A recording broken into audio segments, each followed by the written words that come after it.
చంద్రబాబు నాయుడు గారు పవన్ కళ్యాణ్ గారు చెప్పారు, కావాలంటే వీడియో చూపిస్తాను అధ్యక్ష, మేము అధికారంలోకి వచ్చాక 5,000 నుంచి 10,000 చేస్తాము, 10,000 అవ్వగానే చించినాడ పూతరేకులు చాలా ఫేమస్, అవి ఇవ్వండి అని చెప్పారు అధ్యక్ష. వాలంటీర్స్ నమ్మి ఓటేసే ముందు చించినాడ పూతరేకులు ఏమో ఆర్డర్ పెట్టేసి వెళ్ళి ఓటేసి వచ్చారు అధ్యక్ష. చూసేసరికి ఈ ప్రభుత్వం అధికారంలోకి వచ్చింది, ఉద్యోగాలన్నీ తీసేశారు అధ్యక్ష. భవిష్యత్తు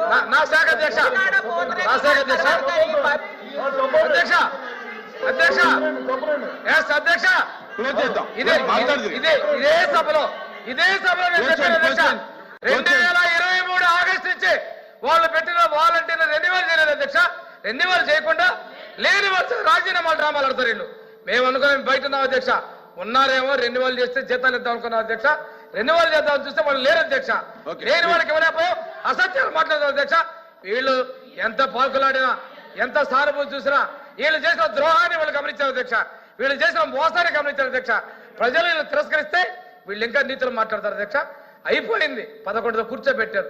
అయినా కానీ ఆ రోజు అమ్మఒడి అది చేసాము, జనాలు తీర్పిచ్చారండి, జనాలు తీర్పిచ్చారు, ప్రజా తీర్పులు గౌరవించండి. మీరు పేదరిక రహిత సమాజం పడుతున్నామని చెప్పారు అధ్యక్ష.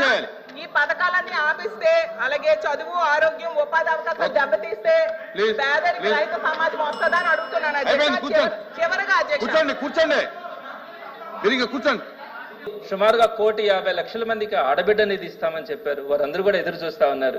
అలానే ఉచిత బస్సు ప్రయాణం గురించి కానీ, 20 లక్షల మందికి ఇస్తామన్న నిరుద్యోగ భృతి గురించి కానీ, 52 లక్షల మంది రైతులకు సంబంధించిన అన్నదాతకి ఇవ్వాల్సినటువంటి 20,000 గురించి కానీ, 50 సంవత్సరాల పెన్షన్ గురించి కానీ, జాబ్ క్యాలెండర్ గురించి కానీ, 20 లక్షల ఉద్యోగాల గురించి కానీ, సిపిఎస్ రద్దు గురించి కానీ, పిఆర్సీని మంచిగా వేస్తామని చెప్పారు. దీని గురించి కానీ అలా సిపిఎస్ జిపిఎస్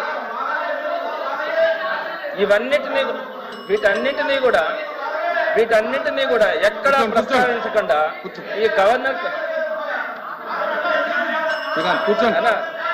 సార్ వీళ్ళు మాట్లాడితే మీరు మాట్లాడితే పైకి వచ్చేస్తా ఉన్నారు.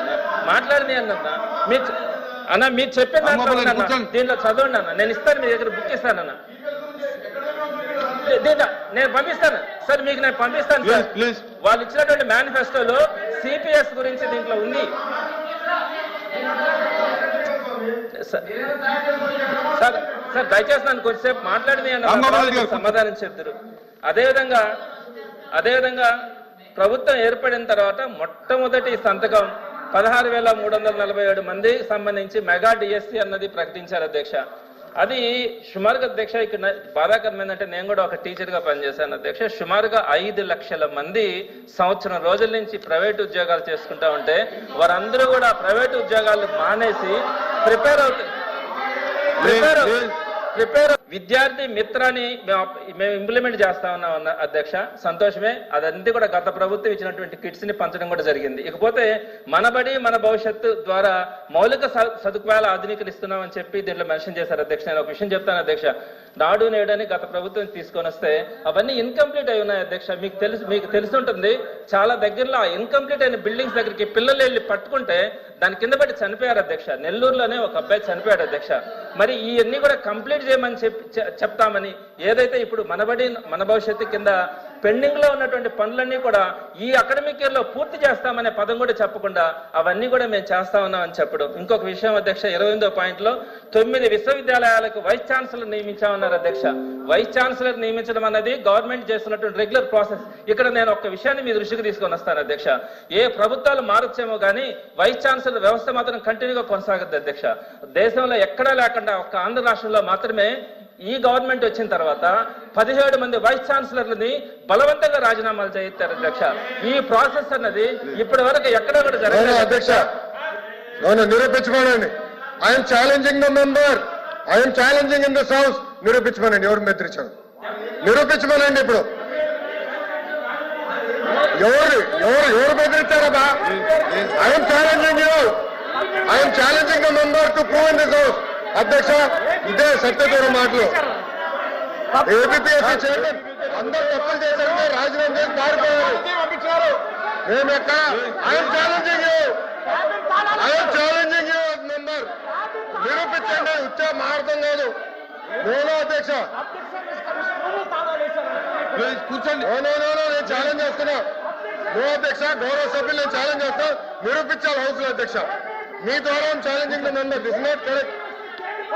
గతంలో ఏపీపీఎస్సీ చైర్మన్ రూమ్ కి తాళాలేశారు. కూర్చోండి.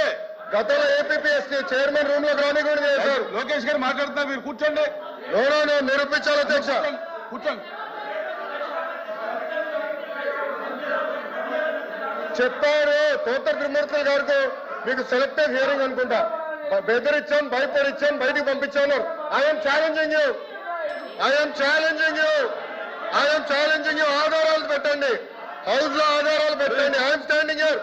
విద్యాశాఖ మంత్రిగా నేను నుంచున్నా. కూర్చోండి. ఆధారాలతో బయట పెట్టండి. మీలాగా ముఖ్యమంత్రి గారి ప్రోగ్రామ్ కి పిల్లలు మేము పంపించాం. కూర్చోండి. ప్లీజ్ కూర్చోండి.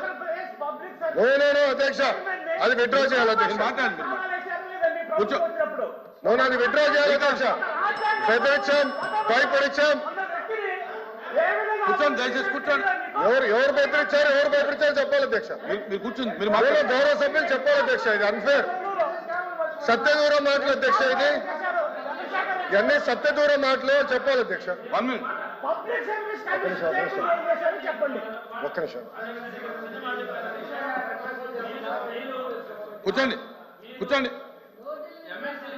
కూర్చోండి దయచేసి కూర్చోండి. అందరూ కూర్చోండి.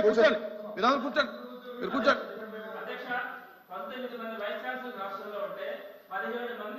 ప్రభుత్వం వచ్చిన వెంటనే ఒక 1 or 2 months లో వాళ్ళందరూ కూడా రిజైన్ చేస్తారంటే, మీరు ఒక్కటే అధ్యక్ష, నెల్లూరులోనే చూశాను అధ్యక్ష. అక్కడికి వెళ్ళి గొడవలు చేసి గందరగోళం చేశారు అధ్యక్ష. అతను పారిపోయాడు రిజైన్ చేసి. నేనేమంటానంటే అధ్యక్ష, కమిటీ వేయండి అధ్యక్ష. మీరు ఒక కమిటీ 17 మంది రాజీనామాలు చేయాల్సిన అవసరం ఎందుకు వచ్చింది? జరిగిందా? ఎందుకు బెదిరించామంటారు కమిటీ. ఒక్క నిమిషం అధ్యక్ష. గౌరవ సభ్యులు చాలా స్పష్టంగా వైస్ ఛాన్సలర్స్ ని ఎన్డీఏ ప్రభుత్వం బెదిరించి రాజీనామా చేయించారు అని చెప్పారు. రికార్డులో ఉంది అధ్యక్ష. మీరు చెప్పారు. ఎవరు బెదిరించారు చెప్పండి. ఎన్డీఏ కాదు, ఎవరు బెదిరించారు చెప్పండి. ఎన్డీఏ ప్రభుత్వం ఉంది ఇక్కడ. ఎవరు బెదిరించారు చెప్పానండి. ఐఎమ్ ఛాలెంజింగ్ ద మెంబర్ అధ్యక్ష.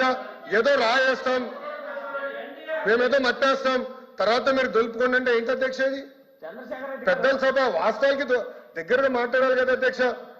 వాళ్ళు రాజీనామా చేశారు. ఎందుకు రాజీనామా చేశారో ప్రెస్ మీట్ పెట్టి చెప్పానండి. I'm no issue. APPSC chairman ఎందుకు రాజీనామా చేశారో ప్రెస్ మీట్ పెట్టి చెప్పానండి. I'm no problem. కానీ ఎక్కడ బెదిరించానని ఎవరు చెప్పారు సార్? అధ్యక్ష, ఎప్పుడు లేని విధంగా వైస్ ఛాన్సలర్స్ కోసం 500 మంది అప్లై చేశారు అధ్యక్ష.